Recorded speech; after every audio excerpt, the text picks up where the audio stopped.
Radio Rahim here with Don Charles. This is a life-changing occasion for me because I'm on the continent of Africa.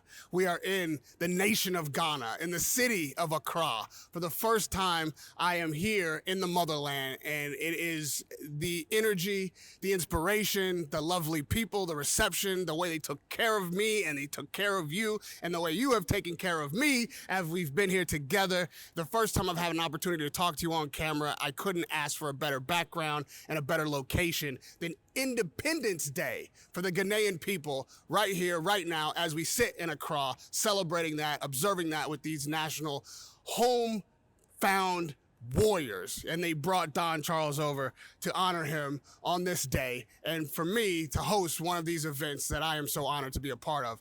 And so this is no better time than to discuss our lives in boxing and what we've all been through in this past few months, but really our lives. Like, this is a place where I am being reinvigorated for the very passion of the sport that I love, and to see the people here and the culture, how much they embrace boxing, how much they love you, how much they can't wait to see world champions on this continent, in this country, in this city, in fact, coming and bringing their championships and celebrating the victories that all of us have had abroad, all of us who are originating from the African continent. You know, for as many years as you've been in this sport and as many things that you've seen and fights you've won, accomplishments and achievements that you've had, it doesn't ever get easy, does it? No, it doesn't get easy.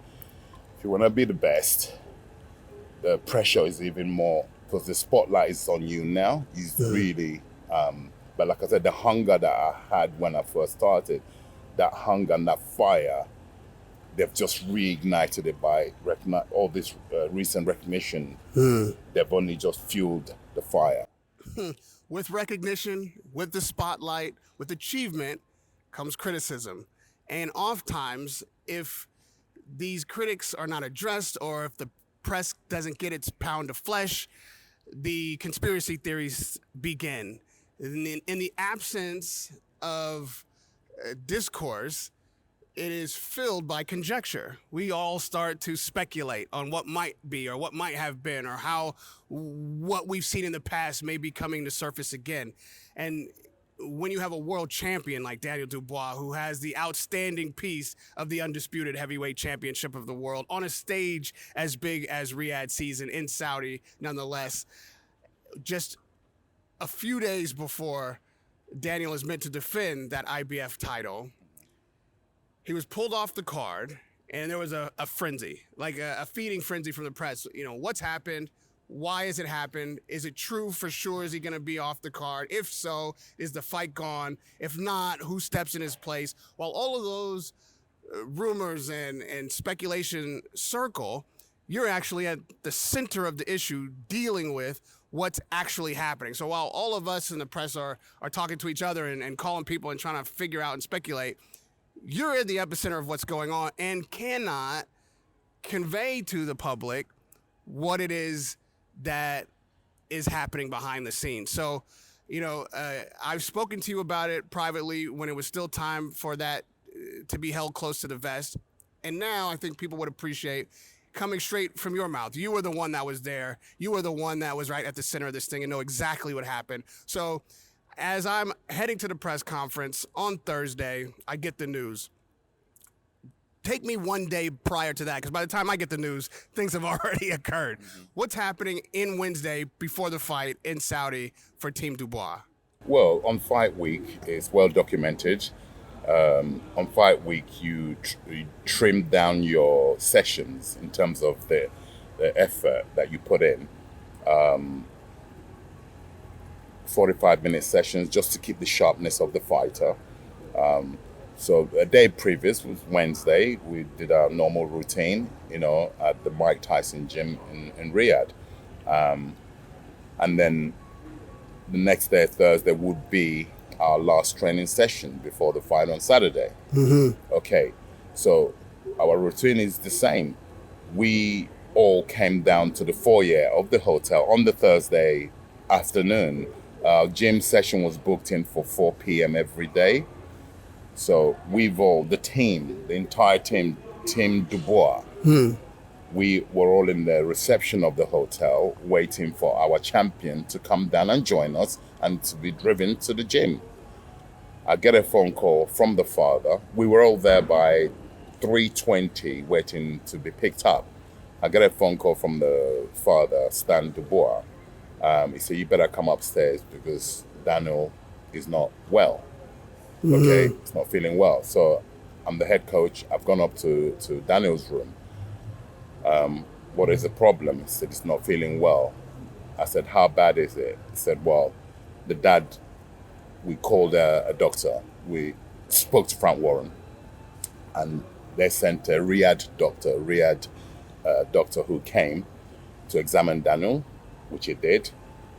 He took a series of tests and then confirmed that yes, he's not feeling well. His glands had swollen up and he was feeling feverish. He prescribed some antibiotics. Off he went. 25 to 30 minutes later, the British Boxing Board of Control sent their own doctor, a very senior doctor who is responsible for the whole show. He came along, again, did a series of tests, urine sample, blood sample, again examining his ears, and he questioned me, when was the last time Daniel sparred? I said, Daniel sparred approximately 2 weeks prior to going to, which is what you do, 2 weeks prior to going to Riyadh.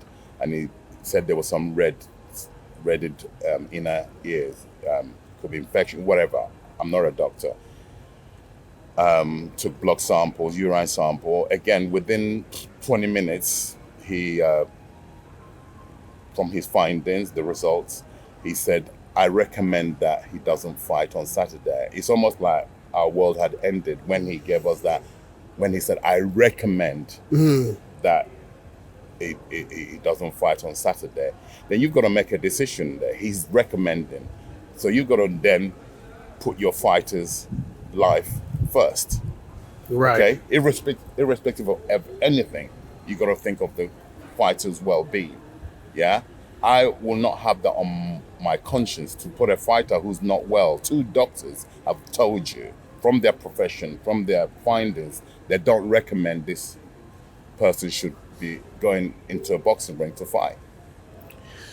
What do you do? Right. So I called the father. The father came down and immediately said, well, if the doctors have just said he's not fighting. Frank Warren, I heard on the phone the dad talking to Frank Warren. Frank Warren straight away said the doctor just signed him off, so he's not fighting. So they start to scramble to get a replacement. You know, Daniel wanted to fight. He's a fighter. He wanted to fight. He said, I'll be all right. I said, no, you're not going to be all right. And the father, the same thing. Obviously, we're both in agreement. He's not going to let his son get in the ring who's not well. I'm the coach. I'm not going to allow him. Frank Warren, the promoter. Yeah? So I think it was a good decision, irrespective of what people will always say what people say. Right. And so people do respond to these things, and some are getting pieces of the story. I relayed the story, but it wasn't my firsthand account as I wasn't there. It was as told to me by you.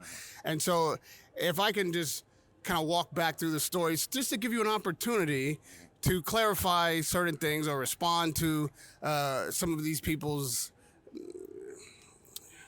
conspiracies, right? First off, the doctor say prescribed antibiotics. Now, there's a lot of medical doctors apparently in my comment section who know so much about medicine. The question is, did the doctor say that he had some specific illness, or did he diagnose him as something? Well, I was present. What I heard, and these doctors are real people. Right. So go and ask the doctors to repeat what their findings. I'm not a doctor. They said from what they examined the young man, boxer Daniel Dubois, he had swollen glands and he was feeling feverish. And they said there is, from the urine sample, from the blood sample with the pricked his fingers, yeah, From their findings, they said he's coming down with something, which is coming out of his system, which he's had this before. Yeah? It's Right. not, I don't understand what part of it, I know people want blood, yes they do, but I don't understand. When someone is not well, we've all, some point in our life, felt unwell. Yeah? So it would be madness to ignore, for the doctors to, they recommended that he doesn't fight. This is boxing. This is not football where there's 11 men. If you're not playing well or you're not feeling well, you could be substitute. This is boxing. Yeah? And I don't know what people, I wish I could meet these individuals one by one, yeah, and put gloves on them when they're not feeling well. So let's fight. Yeah? Right. You know, there is such a thing. You know, someone is not well. So therefore, why would we go in the ring? Why would Daniel go in the ring and fight when he's not well? Doesn't make sense. Meanwhile, he's put 14 weeks of hard camp. 14 weeks of hard camp with different, as you do, preparation. We've done this before to prepare for a fight. The costing of the camp, that's not, we haven't even put that into the equation, but you have to, yeah? Korea's highest purse is going to get for that fight. It's a no-brainer. So the only logical thing is that happened here. The kid is not well, so he's not going to fight. So if we're greedy people, which we're not, to make an ill person fight, no, nothing matters. You mentioned that this has happened before. Daniel's never pulled out of a fight before. This is something that he's done, so people may not know this is a chronic thing. Exactly. Can you talk about other times? When I say it's happened before, it's happened when we prepared for the first Usyk fight in Spain, where he felt the same thing. His glands comes up. Then, because we've had time, when it happened for that particular period, it was about 4 weeks before the fight. We were still in Spain preparing. All we did was let him off for like 4 days, let the thing come out of his system, taking medication, and then go back to. So we had enough time to manage it, right? It happened again, I believe, when we were preparing for Anthony Joshua. Again, we had time to pull him off training for him to recover and then to then complete the thing and go and fight, right? It happened on 2 days, 48 hours before the fight. No, if we would have been dumb, stupid to let him, especially when the doctors have come and said, we don't recommend, based on their findings, that he should fight. I don't know what people want. What do you want? I said, well, tell me the story starting from Wednesday. I done that on purpose because you did do a media workout on Wednesday. Correct. And Daniel looked fine. It looked fine. He turned up. Yeah? It turned up. We chose not to do nothing. We didn't show. They gave us a 5-minute slot. Some people did pads. Some people, majority, I think Joseph Parker did pads. I think someone else did pads. The others didn't do any pads because there's a choice there. There's not a lot you can do in 5 minutes. So we opted to, yeah. But I did tell Daniel, cover your head, because it was outdoors. It was cold, outdoor, yeah. So we went there. He shook off, and so you can't really. Me standing there, I couldn't read anything or the fighters. No, because that was Wednesday. This happened on Thursday, where if he was feeling unwell, I wasn't aware about it on Wednesday. Right. So it's on Thursday. We were ready, the whole entire team. We were in the foyer of the hotel waiting to be picked up, to be taken to the gym, Mike Tyson gym. That's our routine. Then to be called up by the father to say, you better come up, that Daniel's not feeling well. So I went up. That's the first time I discovered that the boxer was not well. And then lo and behold, the doctors were called. 2 independent doctors came and read their findings to us. And then it's a decision we had to make. Unfortunately, a show of that magnitude, yeah, to be pulled out of it, people don't think about how does the boxer feel to lose the opportunity of fighting on that show. I mean, what kind of human beings are we that we've trained hard for 14 weeks? You get on that plane to go to Riyadh, yeah, and Korea's highest purse online to defend your belt, okay? And this is the point, this is the trainer talking now, with my trainer's hat, right? We elected and selected to fight Joseph Parker. I was given 3 names. And it's a voluntary defense, might remind them as well, a voluntary defense. Right. So you didn't have to fight Joseph. You chose Joseph. We So chose him. the other, go ahead. We chose Joseph Parker, right? Because I haven't read, but I've heard people telling me, oh, he ducked him. He's scared. Hello, excuse me. A kid who went and fought Baby Miller, unbeaten fighter, destroyed him. Philip Hrgovic, they said definitely not going to beat Philip Hrgovic. Destroyed him. Anthony Joshua, they deemed the grotesque mismatch. Destroyed him. What, we're going to then duck Joseph Parker? No disrespect to Joe. Tremendous fighter, but sorry to disappoint you people. Sorry to disappoint you, Joe. I think I've actually heard also Joe start to buy that concept that we may have avoided you for what? For what? No. Hell no. This is the coach talking now with the coach's hat. No, you were not avoided. We merely pulled our fighter away from when doctors have recommended he doesn't fight. We pulled him off that. We're not foolish like yourself, Joseph Parker. You also on record said that you were ill when you fought Joe Joyce and you got knocked out. So you're the foolish one. Don't fight. This is going to all the fighters out there. If you're feeling unwell to the degree that you're not unwell, don't fight. Live to fight another day. The other fighter on Wednesday that did do media workout was, in fact, Joseph Parker. And so what you're addressing is people saying, well, maybe Daniel saw or you saw something that Joseph was doing in the media workout and was like, nah, we don't want none of this. Listen, you've got my attention now. Yeah. Sorry to disappoint you. No, what I saw as a coach, I was laughing. Yeah? The little bit that I saw that you and your coach were doing, I was laughing at that. Yeah? You got away lucky in my opinion. Yeah? The shape Daniel was in, yeah, stylistically would have destroyed you. That's why we chose you. Then of course you got my attention now. So we see Joseph then go in and beat Bacoli, right?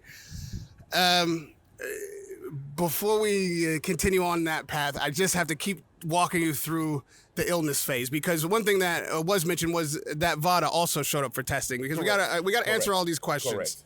So, there's another conspiracy out there. VADA showed up, testing. You guys are like, oh, we can't get tested for the fight because there's something dirty and VADA is not reputable. All these things is what I'm hearing. So I'm conveying them to you so that you can address them. Are you swerving a drug test? Are you somehow colluding with VADA to make sure that Daniel's not caught cheating? Wow. Outrageous. I mean, if you listen to some of Frank Warren's interviews, Frank he says it how it is. Yeah, I'm not going to use certain languages. Yeah, okay. People are putting 2 and 2 together and getting 5. Yeah, leave it alone. We didn't duck anybody. Daniel didn't duck anybody. We just did the sensible thing, and you lot don't like it. Well, it's tough, isn't it? Tough. It makes sense for a trainer to say, if my fighter's not 100%, especially defending a world title, that I will determine that this is not a risk we want to take. The fighter, though, can always be criticized, even if he's got a busted orbital bone in his eye socket after having gone to war, even if he doesn't stand up and willing to face permanent injury in that moment, that the fans want him to continue. Yeah. The question being, did Daniel want to fight anyway? Yes. Sometimes you have to save fighters from their own, save them because they want to fight. He's a warrior. They're all, this is general, not just my fighter. Any fighter, always want to fight. So that's what we're there for, to rescue them sometimes. Yeah, we're not in the macho business. We're not, okay? We're in the smart business. Yeah, this is not the first time, it's not going to be the last time that boxers pull out of such fights. Yeah, I've got personal experience. Vladimir Klitschko pulled out of fighting Derek Chisora 3 days before the fight in Mannheim in Germany in 2010. 3 days before the fight, after the public workout, coincidentally. Yeah, I got back to my hotel. Tunde Ajayi was with me in Germany, in Mannheim, I got a phone call from Frank Warren that evening after the public work. I said, Don, got some bad news. I said, what's that, Frank? He said, Vladimir has pulled out. I said, Frank, he can't pull out. You got to make him fight. He's the champion, right? He said, Don, he's tore, apparently. Him and his late, great trainer, Emmanuel Stewart, he had a 2-inch tear whilst they were doing some stretches in his hotel room, right? I said, Frank, no, we had to abort mission and get back to England to reschedule the fight, which never happened. David Hay dived in a few months later and took the fight, and that was a voluntary. Vladimir was he volunteered elected to fight Derek Chisora as a voluntary, and that fight never ever happened. Okay, because Vladimir opted after that to go and fight David Hay. All right, it's happened so many times with different fighters. I don't see what the big issue is here. It's disappointed. We're very, very disappointed. Okay, on many aspects of this situation, we're disappointed. Okay, because we elected to fight Joseph Parker. He's not mandatory for the IBF. Joseph Parker held the WBO. There was people much higher ranked in the IBF. Do you understand? If he was ranked by the IBF highly and he was in pole position, the IBF would have stepped in and said, right, get over your illness. You still got to fight Joseph Parker. The audience don't know the politics, number one, the business side of the whole thing. It's not just about jumping to fight. There's people in pole position ahead of Parker within the IBF Federation. Yeah? Okay? So there's a lot of reasons why he and also in most cases, when these things have happened in the past, Joseph Parker wouldn't have had a fight that night. They managed to salvage and brought Bakole in. So he had a fight. Right. Big fight. Big fight. And got paid big money, right? Let's not forget that. He got a big fight, big money, okay? And I don't know why they're holding this against my guy and us. I don't understand it. And what do you want? Tell us exactly what you want. There's the business side of it. There's the smart side of it, okay? And it was a voluntary defense, not a mandatory defense. We need to talk about the money. Some know this, but not everybody understands. How much money did you make once you decided not to fight? How much money were you given? How much money did Daniel Dubois earn? 0.0. It cost us money. 3.5 months of work. And the expenditure from Daniel's pocket, not my pocket, the champion, he pays for his own camp. I won't divulge how much. Everybody knows who at this level how much it costs to do a camp for 3.5 months. So there's all the cost one incurs, yeah. Okay, and then you're getting your career's highest pay. Come on, people, wake up. Now, are you guys sitting in the hotel room? Maybe Daniel is a little under the weather, and then you hear Oleksandr Usyk say, I'll have Dubois next. Before the Parker fight happens, we're midweek, something like this, and you're like, on the business side, you know what?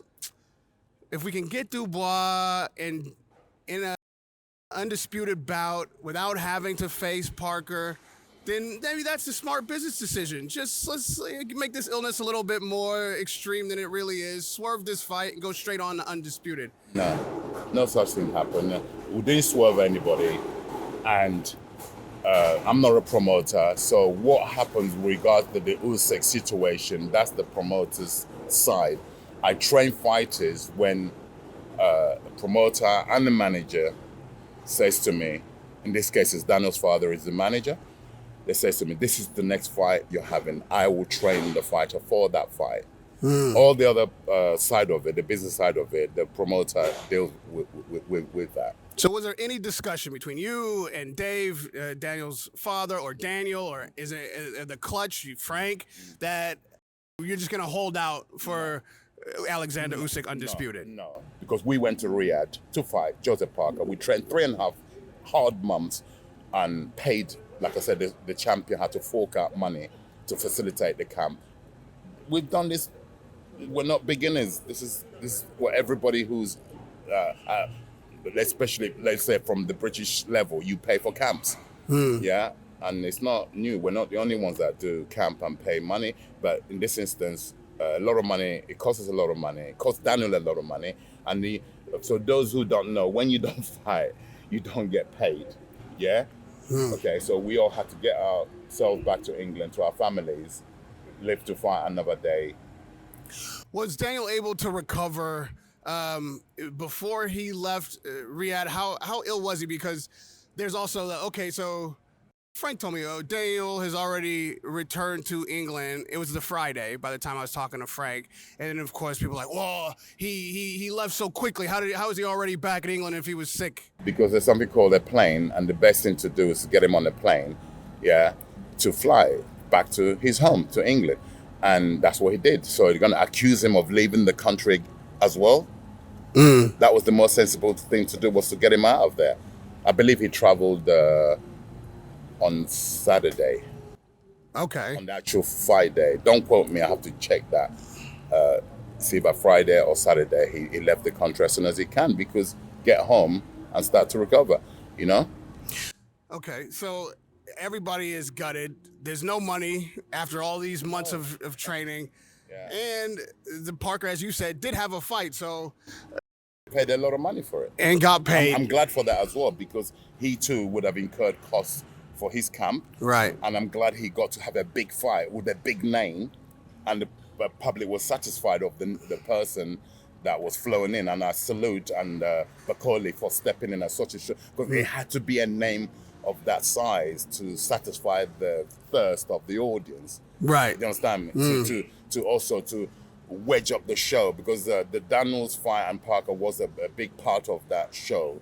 It was a heavy card. Yeah, it was a co-main event. Yeah, it was a absolutely, world title fight. absolutely. Yeah, so we too were very disappointed when, like, say, we didn't fight, and then the audience were satisfied because of the name. There was a few names that was put forward, but Coley stepped up, and I'm satisfied. So everybody got paid, and I'm glad. Bakoli told me in detail his TikTok of how he got the fight, getting to Riyadh, no sleep, all the stuff that we've talked about. Yeah. He was a warrior and a beast for even taking that challenge. Same to Joseph Parker for accepting it.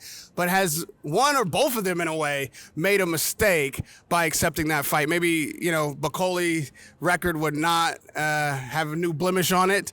And maybe Parker, if he had preserved that fight and said, okay, I'll wait for Dubois, maybe he's more likely to get the rematch. Do you think Bakoli should have taken that fight? And do you think the Bakoli fight for Parker, like you said, he got paid for it, satisfies what's owed to him?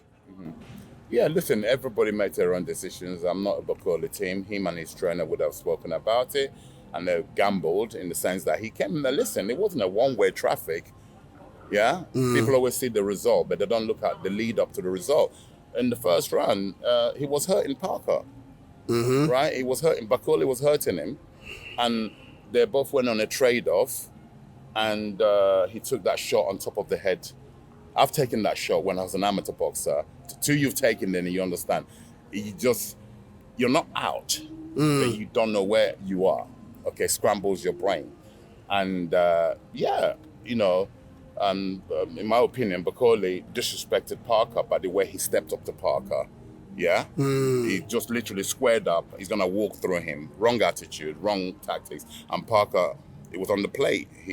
And from the style they did, now this is again with my trainer's hat, from what I saw, the 2 rounds that I saw, 1.5 rounds that I saw, is that Parker, we knew that when he put the weight on to 121 kilos, he came to trade off with Daniel.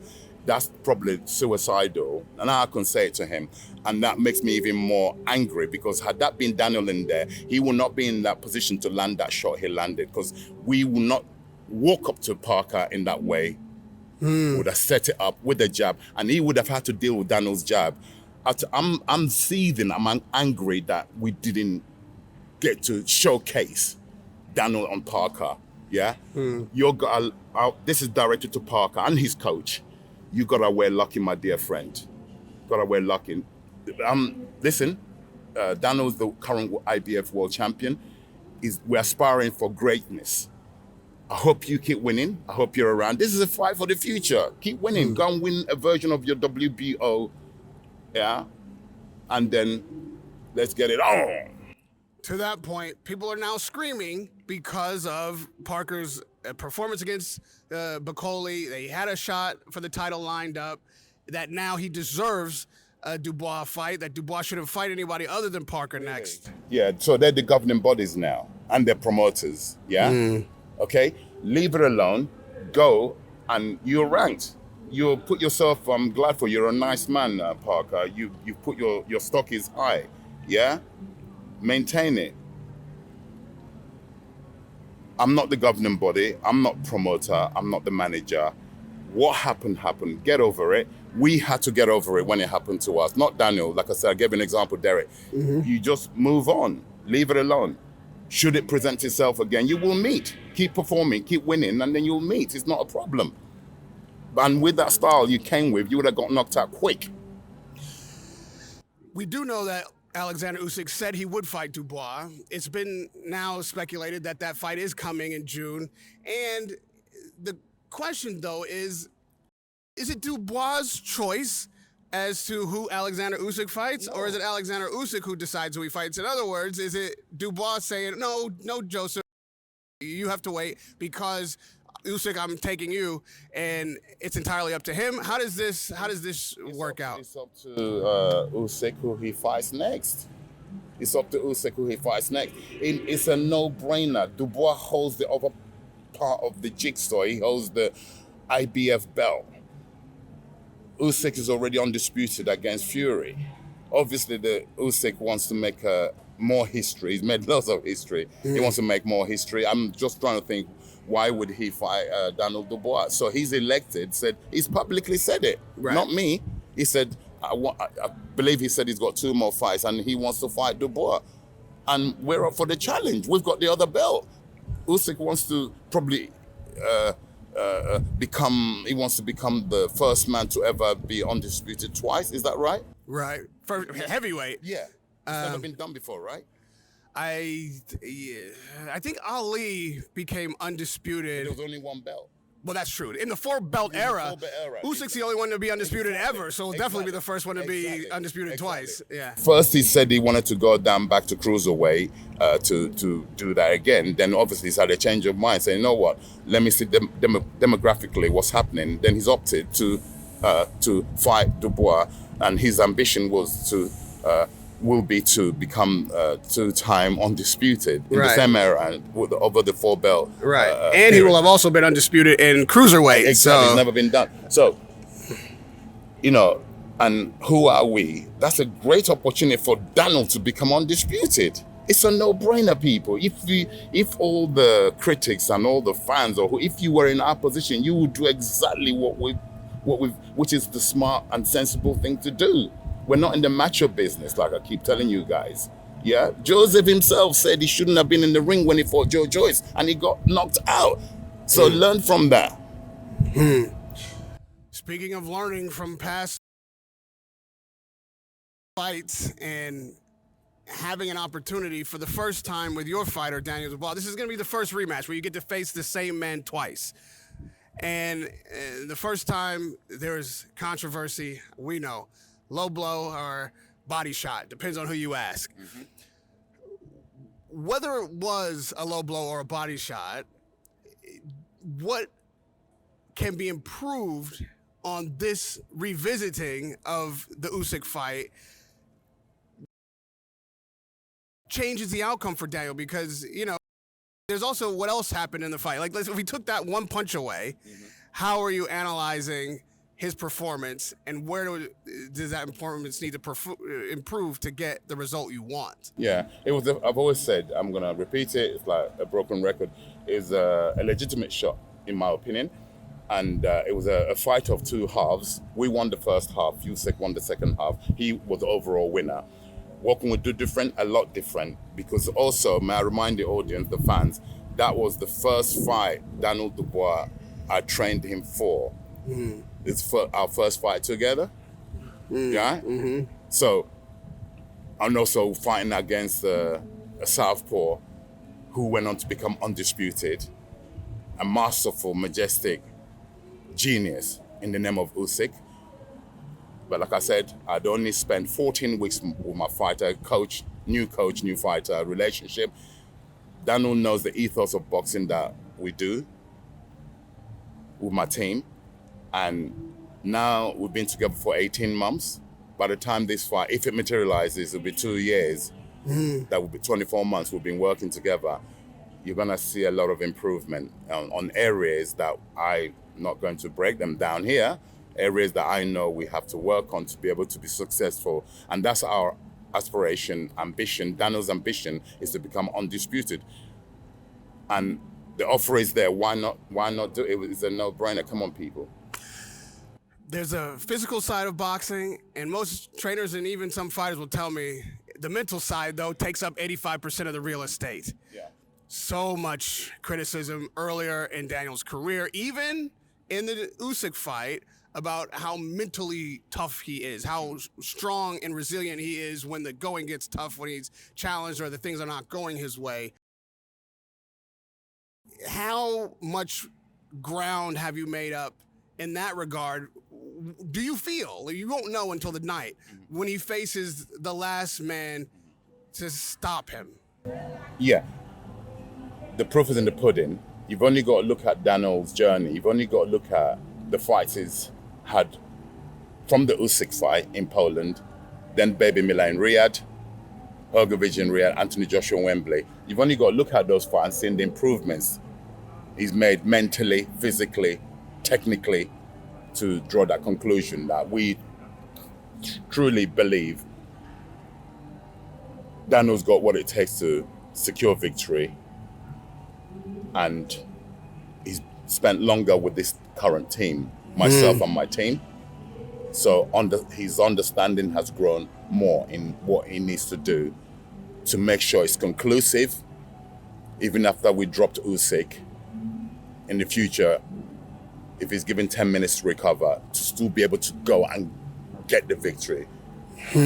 Yeah? So there's a lot of things that I know and we know collectively that we're going to be given the opportunity, we will be victorious. For Usyk's sake, he knows this controversy exists. He walked away with the W. He's went on to become undisputed. Now Daniel, of all people, got the belt that was stripped from him for not defending the IBF mandatory. Do you feel that Usyk is electing to fight Dubois for more than just another shot at undisputed, but because he feels like maybe there's unsettled business, or even in his own mind thinks that there is some question as to whether or not that shot was illegal or a low blow, or if he could have continued sooner? All of these doubts, are there doubts in Usyk's mind as well? Well, he's a human being, right? So he too hears what people say. He certainly hears what I've been saying about him. Okay, like I said, the guy's a genius. He really is, and but it's unfinished business. He knows that. He's a fighting man. He knows that. He wants to erase any questions coming from anyone, from me, from Daniel, from fans. He wants to erase that, and you have to salute him. You know, in fact, I use my right. I have to salute him for that decision, because remarkable. That's a true man. You know, he wants to, like I said, he wants to erase any doubts for himself, and then for anyone who cares to care. I should imagine, and also with the option of becoming a two-time undisputed in the same era. You know, so there's a lot of reasons, but you'll have to speak to him to ask him what his actual reason is. I think it's not just one thing. I think there's a few factors why he will elect to fight Daniel again. Or is one of those factors maybe he's underestimating Dubois? He seems dismissive. Before he said he would fight him, when why not? Like, he didn't seem like, he's accepting that as a major challenge. Almost like, I beat him once. You guys think there was something fishy about it. I'll beat him again, no problem. Fine. Like I said, only he can give you more accurate answer to that. As Daniel hasn't been speaking with the press, the whole team's been a bit quiet. Obviously, I very much appreciate your willingness to speak to me now and before allowing me to convey what had happened. What is Daniel's mentality or spirits right now? Is he down because he doesn't have the Parker fight and the money from that? Is he looking hopeful at this undisputed possible opportunity? Is he just chilling? Like, we don't know where the champ's mind is. Yeah, again, you'll have to ask him directly when you see him next, but I can tell you from someone who's connected to him as his coach, he's got, like I said, he's got good people around him. You are the company you keep. His father, his family, they've gone away for a little break, which was a planned break. They always, I think every fighter does when you have a fight. In this case, we didn't have the fight. He still put his body through that pain for 3.5 months. It's still wise for him to go and get a bit of sunshine and like we're doing. Yeah. Okay. And then get back to training. And if that is the fight, remember, this is not, it's all speculation. It's not nothing. Till Frank Warren calls me and said, that's the fight you're having. Yeah. Okay. Irrespective of that fight, it's still got to go. Daniel's got to go where he's gone to Brazil to recharge and report back to duty, to training. You as a trainer and a coach and a mentor in some respects, because he trusts you in that way, how do you make sure when he returns to the spotlight, if you will, all of those things that I asked you about, no matter what you say, is still going to be presented by some people, it's still going to be harped on. They're still talking about the Joe Joyce fight when we know he had an injury, so they're not going to let this go. Yeah. Well, how do you keep your fighter tuned into the mission? Easy, because we have blinkers. We have deaf. We got deaf for blinders. Negative people. Yeah. Carry on spending your time being negative and criticizing others who are living their dreams. Yeah. Okay. Try and live your dream. Then maybe you can be happy. You know. We don't. That it falls on deaf ears, to be honest. Yeah. It's our duty, obligation to speak, which is why I'm speaking now. They need to hear our take from. They're asking questions. They need answers. So hence why I know it's taking time for me to break it down from my perspective. Yeah. Right. Okay. Which is what I'm doing now. But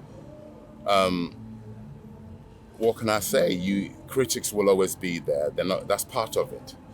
Yeah, I've grown to learn that, and I've had to grow a thicker skin because I'm a very sensitive guy.